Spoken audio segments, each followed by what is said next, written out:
दो लफ्ज़ों में कह देता हूँ इस दुनिया की कहानी। भोले को लोग मूर्ख समझें और धूर्त को ज्ञानी। दोस्तों आदाब, मैं तारिक आज़मी। लोहता में धन्नीपुर ग्राम सभा और नगर निगम वाराणसी के बीच में चल रहे द्वंद्व के दरमियान पूरा का पूरा लोहता सीवर के लीकेज का एक तालाब बन चुका है। सीवर के अंदर आप तैर करके भी जा सकते हो, चल करके भी जा सकते हैं। जिम्मेदार कौन नहीं तलाशने की हमने बहुत कोशिश किया। अंततोगत्वा जो रिजल्ट निकल करके सामने आया वो हुआ कुछ इस तरीके से कि हमने करिया को जैसे लगा आईना दिखा दिया है कि बेटा तू करिया है। धन्नीपुर ग्राम सभा की पूरी खताएं निकल के सामने आई। बड़ी बड़ी कमर्शियल जो है फैक्ट्रीज बनवा दिया, यानी कि कारखाने बनवा दिए। उसको आप फैक्ट्री अंग्रेजी में कह सकते हैं, मगर एक कुटीर उद्योग होता है जिसको खराई का कारखाना और रंगाई का कारखाना कहते हैं।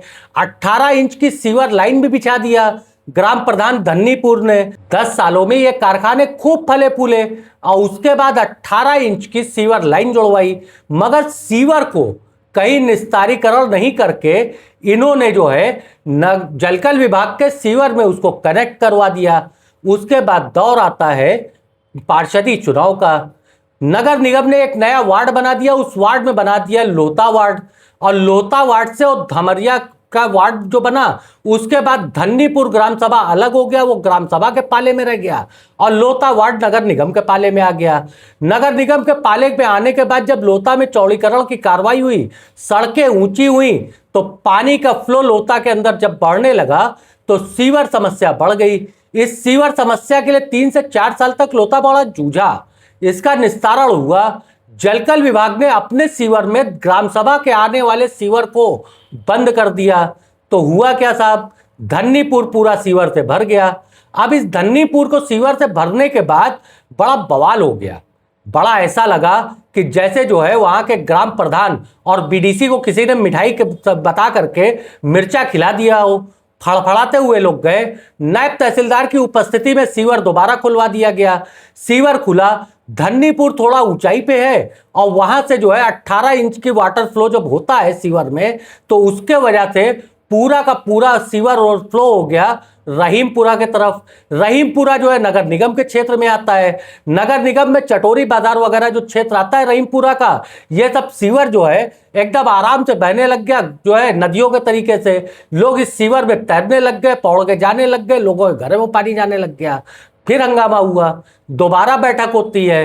धन्नीपुर ग्राम प्रधान ने इस चीज को लिखित रूप से दिया कि 20 दिन में हम अपने सीवर की समस्या का निस्तारण अपने हिसाब से कर लेंगे, यानी कि ये सीवर धन्नीपुर का बंद हो जाएगा, जलकल विभाग के सीवर में नहीं मिलेगा। 20 दिन पूरा होने वाला है, मगर अभी तक ग्राम प्रधान जी जो फकीर अली हैं वो इसी जुगाड़ में लगे हैं कि कैसे किस तरीके से मैनेजमेंट करके जो सीवर एज इट इज बह रहा है उसको बहने दिया जाए। प्रधान जी बड़ा क्रांतिकारी व्यक्ति हैं। फकीर अली नाम है, वो फकीर हैं, क्रांतिकारी टाइप के फकीर हैं। इतने क्रांतिकारी हैं कि 10 साल से प्रधानी उनके घर के अंदर है। पहले 5 साल उनकी पत्नी प्रधान थी, अब वो स्वयं प्रधान है। ज्यादा पढ़ लिख नहीं पाते, पढ़ने लिखने में थोड़ा सा हाथ तंग है, तो साकिब हड्डी जैसे लोगों को इन्होंने अपने पास रख रखा है सारी लिखा पढ़ी करने के लिए। साहब जब हमने धन्नीपुर ग्राम सभा और लोहता का जो है अपना वीडियो चलाया तो ये चीज वहां के बीडीसी और ग्राम प्रधान को बहुत बुरी लग गई। हमको यह नहीं समझ में आया कि बाबर साहब को इतनी बुरी क्यों लग गई। बाबर साहब का फोन उनकी श्रीमती जी उठाने लग गई और लोगों का फोन आए तो कहे कि वो घर छोड़ के चले गए, बहुत डिप्रेशन में है, वो कुछ कर लेंगे तो हम किसी को नहीं छोड़ेंगे। और उधर ग्राम प्रधान मौत से टांग पे टांग पसारे बैठे हुए हैं और धन्नीपुर ग्राम सभा की उनको कोई चिंता नहीं है। चिंता होगी क्यों, खुद की तिजोरी इतनी भरी जा चुकी है। अभी हमने बताया ना, भोले को लोग मूर्ख समझे और धूर्त को ज्ञानी। शायद यही कहावत ग्राम प्रधान के लिए लागू है। मैंने ग्राम प्रधान को यह कह दिया कि वो भ्रष्टाचारी है तो कई लोगों को बड़ा बुरा लग गया। साहब आप बुरा मत मानिए, मैं मौखिक रूप से नहीं कह रहा हूं कि ये भ्रष्टाचारी हैं। ग्राम प्रधान जी के ऊपर बहुत बड़े बड़े भ्रष्टाचार के आरोप हैं, जिसका हम आज इस वीडियो में खुलासा कर रहे हैं।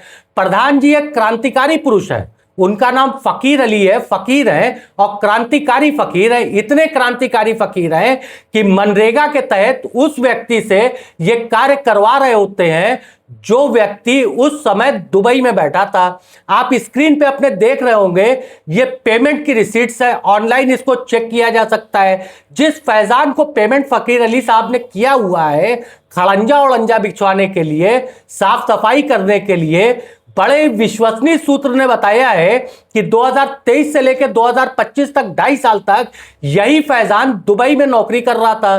तो अब एक बात नहीं समझ में आती है कि फैजान भी बड़ा क्रांतिकारी निकल गया, मिस्टर इंडिया टाइप का, वहां से बटन दबाता था, इंडिया आ जाता था, फकीर अली का काम करता था और टाइम बटन दबा के वापस दुबई पहुंच जाता था। और या फिर फकीर अली ने ये फ्रॉड किया है, ये फैसला तो आपको करना है।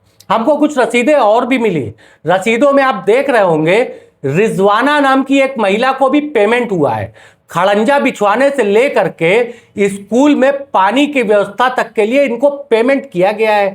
रिजवाना के बारे में जब हमने जानकारी इकट्ठा करना चाहा तो हमारे तगड़े वाले सूत्र का यह कहना है कि रिजवाना फकीर अली की पत्नी का नाम है, जो पूर्व प्रधान रह चुकी हैं।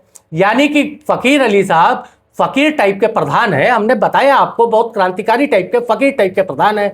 अब घर खर्च के लिए अगर उन्होंने अपनी पत्नी को मनरेगा के कार्य में लगा दिया तो इसके ऊपर कोई आपत्ति नहीं होनी चाहिए। मगर हाँ, एक चीज तो जरूर है, इस कार्य की ऑडिट तो जरूर होनी चाहिए। जानकारी के हिसाब से फकीर अली साहब ने पिछले 10 साल के कार्यकाल में ज्यादा कुछ नहीं कमाया है। बस हाँ, धन्नीपुर के अंदर पता चला है कि 14 बिस्से का एक बगीचा खरीद लिया इन्होंने। 14 बिस्से का बगीचा, रेट आप खुद कैलकुलेट कर लीजिएगा। धन्नीपुर में इस वक्त 40 से 50 लाख रुपए बिस्से का रेट चल रहा है। अब प्रधान जी के पास ये अकूत संपत्ति अचानक कहां से आ गई, ये प्रधान जी जाने या उनके बड़े करीबी मित्र बीडीसी बाबर जाने। वैसे बीडीसी बाबर साहब सबको धमकी देते फिर रहे हैं कि हमारे खिलाफ अगर कोई कुछ बोलेगा तो हम ये कर देंगे, वो कर देंगे और हम आत्महत्या का ढोंग कर लेंगे, हम सबको फंसा देंगे। पत्नी की वीडियो कॉल रिकॉर्डिंग हमारे पास सुरक्षित है जिसमें उन्होंने किसी को धमकी दिया। हमको इससे कोई लेना देना नहीं है। बाबर साहब का आलीशान बंगला बने चाहे झोपड़ी बने, मुझे क्या लेना देना। मैं तो अपने इस छोटे से झोपड़े में मस्त हूं। मगर हकीकत तो यह है कि फकीर अली प्रधान ने समाज सेवा के नाम पे अपनी सेवा जबरदस्त किया है। अब सवाल एक पैदा होता है, हमने अपने काका से एक बार पूछा था कि काका ऐसे कैसे होता है, तो काका ने बताया था कि ग्राम प्रधानी के चुनाव में बचवा दारू मुर्गा ये सब बहुत आम सी बात है। अब दारू मुर्गा पे कोई प्रधान अगर चुना जाएगा तो प्रधान काम करेगा कि पहले अपना खर्चा किया हुआ पैसा वसूल करेगा। मगर ये वास्तविकता भी है। लाख इलेक्शन कमीशन कहे कि ये बंदिशें हैं साहब, इतना ही खर्चा आप कर सकते हैं, खर्चा तो कहीं से ज्यादा होता है। एक पार्षदी के चुनाव में लोग 40 से 50 लाख रुपए से लेकर के 1 करोड़ रुपए तक खर्च कर देते हैं पार्षद का एक ठप्पा लगाने के लिए। यहां ग्राम प्रधान के हाथ में तो पूरा का पूरा साम्राज्य आ जाता है। तो ग्राम प्रधान के चुनाव में कितना खर्चा होता होगा आपको बताने की जरूरत नहीं है, आपको खुद पता होगा कि ग्राम प्रधान के हाथ में कितना खर्चा आता होगा, उनके चुनाव में कितना खर्चा होता है। एकाध हमारे जानने वाले भी ग्राम प्रधान का चुनाव लड़े हैं और एकाध हमारे मित्र यार भी ग्राम प्रधान रहे हैं। मगर हमको अच्छी तरीके से इस बात को पता है कि ग्राम प्रधानी के चुनाव में खर्च की जो सीमा तय है इससे कहीं ज्यादा का दारू मुर्गा बटा करता है। तो जब इस तरीके से आप प्रधान चुनेंगे, यहां मैं आम जनता से बात कर रहा हूं, जब आप इस तरीके से अपना जनप्रतिनिधि चुनेंगे तो जनप्रतिनिधि पहले अपना खर्चा किया हुआ पैसा निकालेगा कि आपकी जाकर के सेवा करेगा। पनारा आपके यहाँ बह रहा है धन्नीपुर ग्राम सभा में, थोड़ा सा रुक जाइए ना, 20 दिन का कार्यकाल पूरा समय सीमा पूरी होने वाली है। जलकल विभाग वापस अपना सीवर बंद करेगा और धन्नीपुर में वापस जो है सीवर लोगों के घरों के अंदर नजर आएगा। आप दौड़िएगा चटोरी बाजार के आखिरी नुक्कड़ पे फकीर अली प्रधान के पास, और फकीर अली प्रधान जी ग्राम सभा की जितनी जमीनें थी, जो आबादी की जमीनें थी, ज्यादातर जमीनें तो ऑक्यूपाइड हो चुकी हैं, किसी न किसी कब्जे में है। यानी कि एक बड़ा सा सोख्ता भी नहीं बनाया जा रहा है। अब रहा कि ये सीवर बहाया कहां जाएगा, तो थाने होने के आसपास अगर सीवर बहाने की सोच रहे हैं तो ये तो हो ही नहीं सकता है। किसी कब्रिस्तान पे बहाने की सोच रहे हैं तो ये भी नहीं हो सकता है। रास्ता तो एक है, या तो एक बड़ा सा सोख्ता बने और या फिर जलकल विभाग से आप किसी तरीके से हाथ पैर जोड़ के कहें कि सरकार हमसे गलती हो गई है, माई बाप जुड़ा रहने दे। हो सकता है कि हमारी बातें जो है फकीर अली साहब को बुरी लगे। फकीर अली साहब बड़े फकीर टाइप के क्रांतिकारी प्रधान हैं। हो सकता है छू छा करके कुछ ऐसा कर दे कि अंगूर को वो दम कर दे और तरबूज बन जाए। तो तरबूज जब बन जाएगा तो 2-4 अंगूर हम भी ले जा करके दे देंगे, हमारे भी अंगूर को तरबूज बना दीजिएगा, उस तरबूज को हम खा करके स्वस्थ हो जाएंगे। बहरहाल साहब कुछ याद आता है, एक शेर याद आ रहा है फकीर अली साहब, खास तौर से आपके लिए कह रहा हूं कि मोहब्बत के नजरिए याद रखता हूं, मुश्किल में जो काम आए वो रिश्ते याद रखता हूं। अगर मैं हद से बढ़ता हूं तो नताइश खुद ही सहता हूं, नताइश पे जो बदले हैं वो चेहरे याद रखता हूं। और सुनो साहब, अगर मैं ज़र्फ रखता हूं तो अना भी है पास मेरे, मैं बातें भूल भी जाऊं तो लहजे याद रखता हूं। आदाब, मैं तारिक आज़मी।